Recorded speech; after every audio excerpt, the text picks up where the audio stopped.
Olá e bem-vindos! Hoje vamos mergulhar num filme que é, olhem, uma peça rara e muito poderosa do cinema independente, O Apóstolo, de 1997. É uma obra que olha para a fé de uma maneira que raramente se vê em Hollywood e que, acreditem, vale muito a pena descobrir. E esta citação acho que diz tudo. Para o seu criador, o grande Robert Duvall, O Apóstolo não foi só mais um projeto.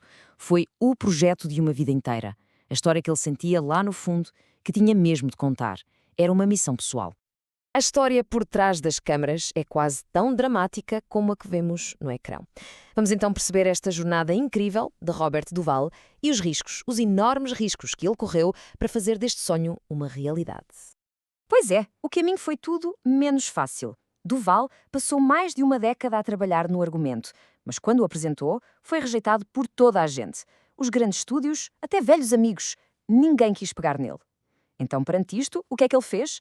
Fez a aposta máxima, meteu milhões do seu próprio bolso para que o filme finalmente visse a luz do dia. E no centro de tudo isto, quem é que encontramos? Vamos conhecer a personagem principal do filme, o Sonny Dewey, um homem complexo que deita por terra todos os estereotipos que o cinema costuma ter sobre figuras religiosas. Hollywood, sejamos sinceros, habituou-nos a ver os pregadores quase sempre da mesma forma. Ou são uns charlatões ou uns hipócritas. Mas o Sonny Dewey é o oposto disso tudo. Ele é um crente genuíno. É um ser humano cheio de falhas, claro que sim, mas a sua fé é real, é autêntica. E a sua personalidade é, uau, incrivelmente complexa. E esta sinceridade fica clara logo no início do filme. Numa das primeiras cenas, ele encontra um acidente de carro gravíssimo. E qual é o primeiro instinto dele?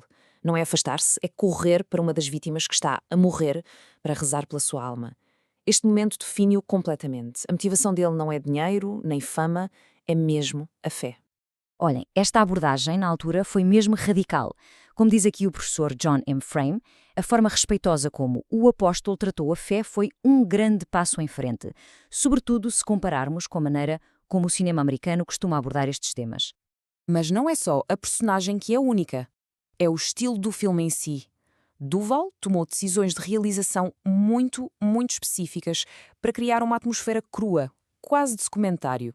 Então, para conseguir este realismo, ele usou várias técnicas-chave. Em vez de usar só atores profissionais, ele encheu o elenco de pessoas reais, de congregações evangélicas. Incentivou imenso a improvisação, o que dá uma energia incrível às cenas dos sermões, e, inspirado pelo realizador Ken Loach, adotou um estilo quase de documentário, com uma câmara mais simples, mais direta, que nos põe mesmo lá dentro.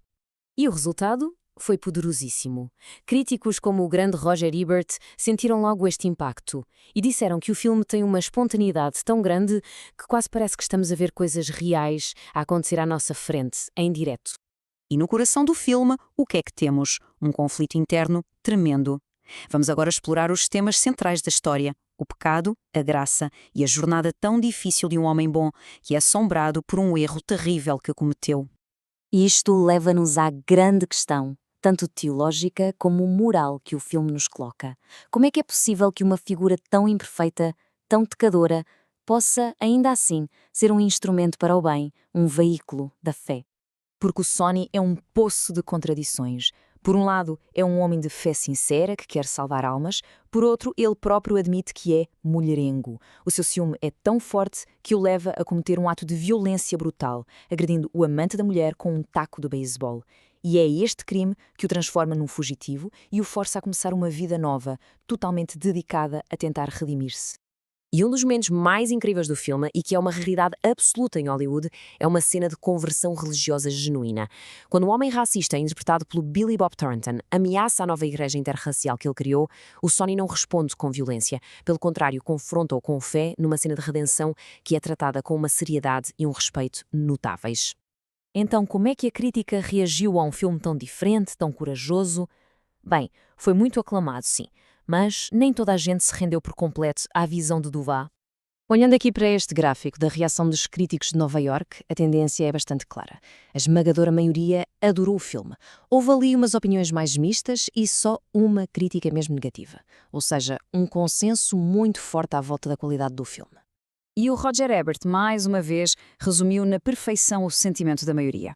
Ele viu o filme como uma obra de arte que quebra as regras para conseguir explorar a fundo a alma de uma personagem rara, como poucas vezes se vê no cinema. No entanto, como vimos, houve quem não ficasse totalmente convencido. Algumas críticas apontaram falhas na visão de Duvall. O principal contra-argumento que foi expresso por críticos como o Mark Lipper era este: a dedicação de Duvall à sua própria atuação, especialmente naquelas cenas longas e improvisadas dos sermões, acabava por comer o resto do filme, ou seja, prejudicava o ritmo da história e o desenvolvimento das outras personagens. Então, no final de contas, qual é o legado deste filme?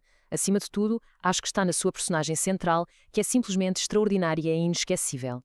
Em última análise, o Apóstolo é o triunfo de um projeto de paixão. Roberto Duval arriscou tudo. E o que é que conseguiu?